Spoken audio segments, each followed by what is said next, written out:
Assalamualaikum warahmatullahi wabarakatuh. Perkenalkan, nama saya Anis Khoriatul Laili, mahasiswi dari Universitas Argopuro, Prodi Manajemen, nomor induk mahasiswi 21M 211M10041. Di sini saya akan membahas tugas dari Bunda Sugihartati tahap kedua tentang inklusi sosial. Inklusi sosial adalah akses atau partisipasi pada berbagai aktivitas dalam kehidupan masyarakat yang merupakan hak asasi setiap orang, kelompok, atau jika dalam konteks masyarakat merupakan hak asasi setiap negara. Dalam inklusi sosial, semua individu atau kelompok masyarakat dapat berpartisipasi dalam pendidikan, kegiatan ekonomi. Inklusi sosial juga melibatkan individu atau kelompok masyarakat mendapatkan pelayanan kesehatan yang layak. Konsep dasar disabilitas. Yang pertama, tumbuh kembang anak. Seiring perkembangan zaman ya, cara mengelola tumbuh kembang anak dianggap berbeda dibandingkan zaman dahulu. Di era modern seperti ini, kebanyakan orang tua atau seperti saya ini ya, saya ini juga belajar menjadi orang tua, belajar bagaimana cara mengelola tumbuh kembang anak, memiliki atau mempunyai tantangan tersendiri. Namun harus tetap ada aspek-aspek yang betul-betul harus dipenuhi untuk tumbuh kembang anak yang optimal, kan berarti zaman silih berganti.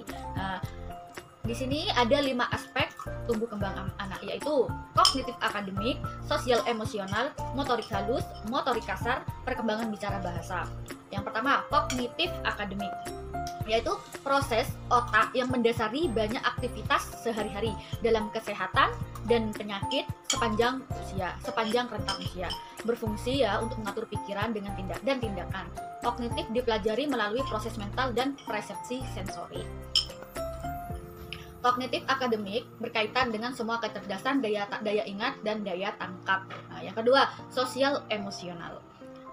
Sosial emosional adalah kepekaan anak untuk memahami perasaan orang lain ketika berinteraksi dalam kehidupan sehari-hari. Yang ketiga yaitu motorik halus. Perkembangan gerak yang meliputi otot kecil dengan koordinasi mata tangan. Contohnya menyusun puzzle, terus menggambar, mewarnai, menulis, memotong, dan lain-lain. Yang keempat yaitu motorik kasar, yaitu perkembangan gerak yang meliputi keseimbangan dengan koordinasi tubuh antar anggota tubuh, misalnya berlari, merangkak, melompat, berjalan, dan lain sebagainya. Yang kelima, perkembangan bicara bahasa, yaitu proses perkembangannya atau proses berkembangnya kemampuan seseorang untuk memahami dan mengucapkan kata, dan seiring berjalannya waktu dan interaksi kosakata atau kemampuan bahwa seseorang juga ikut berkembang. Itu deteksi dan intervensi diri. Deteksi yaitu bertujuan untuk mengetahui dan menemukan status gizi kurang atau gizi buruk ya. Sedangkan intervensi diri yaitu serangkaian tindakan tertentu yang dilakukan orang tua, pengamat atau pendidik yang perkembangan kemampuannya menyimpang karena tidak sesuai dengan usianya. Developmental disabilities. Apa sih itu developmental disabilities? Itu meliputi kelompok individu yang memiliki keterbatasan dalam perkembangannya. Developmental yaitu perkembangan, pembangunan, pengembangan. Disabilities yaitu cacat, ketidakmampuan, disabilitas atau kecacatan. Merupakan tingkat perkembangan atau status yang disebabkan oleh gangguan kognitif atau fisik. Pada keterbatasan fungsional, contoh dari cacat perkembangan meliputi cacat intelektual, gangguan perkembangan pervasif, gangguan belajar, gangguan koordinasi, gangguan komunikasi, cerebral palsy, epilepsi, kebutaan, tuli, mutisme, dan lain sebagainya. Penyebabnya karena adanya prenatal, perinatal, postnatal. Pada masa prenatal, penyebabnya bisa bermacam-macam, yakni gangguan kromosom, metabolisme, gangguan dalam pembentukan otak atau janin, dan lingkungan buruk selama masa kehamilan. Yaitu prenatal itu intinya adalah masa atau gangguan yang terjadi sebelum lahir atau saat masih di dalam kandungan. Pada masa prenatal, yaitu penyebabnya bisa jadi karena faktor saat melahirkan anak tidak mendapat suplai oksigen atau anoksia yang cukup ya. Itu masa kritis dan bisa mempengaruhi intelektualnya. Yaitu yang ketiga yaitu postnatal, yaitu penyebabnya atau pada masa setelah bayi dilahirkan atau masih di masa-masa bayi saat ringkih. Selanjutnya yaitu penyandang disabilitas. Setiap orang yang memiliki atau mengalami keterbatasan fisik, intelektual, mental, dan sensorik dalam jangka waktu yang lama, yang dalam berinteraksi dengan lingkungan dapat mengalami kesulitan atau hambatan untuk berpartisipasi secara penuh dan inklusif dengan warga negara lainnya berdasarkan kesamaan hak. Selanjutnya yaitu klarifikasi anak berkebutuhan khusus. Anak berkebutuhan khusus ada dua, anak berkebutuhan khusus permanen dan anak berkebutuhan khusus temporer. Anak berkebutuhan khusus permanen yaitu anak yang memiliki kelainan atau anak berkelainan atau yang disebut dengan anak yang memiliki potensial kecerdasan atau bakat istimewa. Contoh anak yang kehilangan fungsi penglihatan, pendengaran, gangguan perkembangan kecerdasan, gangguan motorik, gangguan emosi, sosial, dan tingkah laku. Anak berkebutuhan khusus temporer yaitu anak pada umumnya, namun karena situasi dan kondisi lingkungan, budaya, sosial, ekonomi, politik, dan kebudayaan mengakibatkan mereka memerlukan pendidikan khusus. Contohnya, anak dari daerah terpencil, anak yang mengalami bencana alam, bencana sosial, maupun anak tidak mampu dalam bidang ekonomi seperti anak jalanan, pekerja anak, juga anak yang mengalami kekerasan fisik atau pemerkosaan. Selanjutnya yaitu ragam penyandang disabilitas. Yang pertama fisik, contohnya lumpuh layu atau kaku akibat amputasi, stroke, dan lain-lain. Penyandang disabilitas fisik yaitu terganggunya fungsi gerak.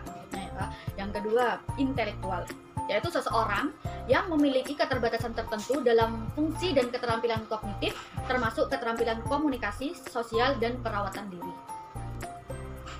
Mental yaitu orang dengan masalah kejiwaan ODMK dan orang dengan gangguan jiwa yang dalam jangka waktu lama mengalami hambatan dalam interaksi dan partisipasi di masyarakat. Sensorik yaitu terganggunya salah satu fungsi dari panca indera, antara lain disabilitas netra, rungu, dan bicara. Ganda yaitu menyandang dua jenis kecacatan sekaligus, contoh rungu wicara dan tunanetra tuli. Penjelasan yang pertama yaitu penyandang disabilitas fisik ya. Yang tadi penyandang disabilitas fisik itu terganggunya fungsi gerak, contohnya polio, kelumpuhan namun mudah dicegah dengan atau solusinya bisa dengan vaksin polio. Contoh yang kedua yaitu amputasi atau hilang atau putusnya bagian tubuh seperti jari, tangan, lengan, siku, tungkai, dan lain-lain. Contoh yang ketiga yaitu paraplegia, yaitu kelumpuhan yang mempengaruhi semua atau sebagian batang tubuh, tungkai, dan panggul disebabkan oleh kerusakan pada tulang, ligamen, atau kolom tulang belakang. Contoh yang ketiga yaitu cerebral palsy, yaitu lumpuh otak yang disebabkan oleh perkembangan otak yang tidak normal seringkali sebelum lahir. Selanjutnya yaitu contoh penyandang disabilitas intelektual. Contoh yang pertama yaitu Down syndrome, yaitu kelainan genetik yang menyebabkan keterlambatan perkembangan dan intelektual. Yang kedua yaitu contoh yang kedua yaitu grahita, yaitu keterbelakangan mental, kecerdasan di bawah rata-rata, dan seperangkat keterampilan kehidupan yang ada sebelum usia 18. Contoh yang ketiga yaitu slow learner, yaitu anak yang mengalami lamban belajar, lamban terampil, dan lamban memahami suatu informasi yang diperoleh dan ditangkapnya. Dalam memberikan solusi atau kita berkomunikasi dengan penyandang disabilitas intelektual, yaitu pahami terlebih dahulu bahwa mereka butuh waktu, kesabaran, dan perhatian lebih dari kita, yaitu dengan cara berikan instruksi dasar dalam bahasa yang sederhana dan mudah dimengerti. Selanjutnya yaitu contoh penyandang disabilitas mental. Yang pertama skizofrenia, yaitu gangguan yang mempengaruhi kemampuan seseorang untuk berpikir, merasakan, dan berperilaku dengan baik. Yang contoh yang kedua yaitu bipolar, yaitu gangguan mental yang ditandai dengan perubahan emosi yang drastis. Seseorang yang menderita bipolar dapat merasakan gejala mania atau sangat senang dan depresif sangat terpuruk. Selanjutnya contoh penyandang disabilitas sensorik, yaitu totally blind dan low vision, yakni tidak dapat melihat secara totally blind, yaitu tidak dapat melihat sama sekali dan tidak mempunyai sisa penglihatan. Sedangkan low vision, kurang lihat, maksudnya mereka mempunyai sisa penglihatan yang masih berfungsi dan perlu dikembangkan atau dilatih. Yang contoh yang kedua yaitu tunarungu dan bicara. Individu yang memiliki hambatan dalam pendengaran baik permanen maupun tidak permanen. Untuk disabilitas sensorik ini kita berkomunikasi yaitu dengan dari diri sendiri kita dulu. Perlu mempelajari cara khusus bagaimana berinteraksi dengan jenis sentuhan dan nada berbicara untuk berkomunikasi. Sedangkan untuk tunarungu bicara atau tunarungu, kita membutuhkan keahlian dalam menggunakan bahasa isyarat. Selanjutnya yang terakhir yaitu gangguan perilaku dan sosial, yaitu ADHD. ADHD yaitu kondisi kronis berupa kesulitan fokus, hiperaktif dan impulsif. ADHD sering dimulai pada masa kanak-kanak dan dapat bertahan sampai dewasa.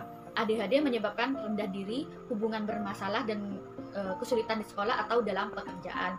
Contoh yang kedua yaitu autis atau autisme, yaitu gangguan perkembangan pada anak yang menyebabkan kemampuan komunikasi dan sosialisasi Anda terganggu. Nah, itulah beberapa penjelasan atau pembahasan tentang inklusi sosial. Sekian dari saya. Apabila penjelasan kurang lengkap atau kurang memadai, mohon dimaklumi. Wassalamualaikum warahmatullahi wabarakatuh.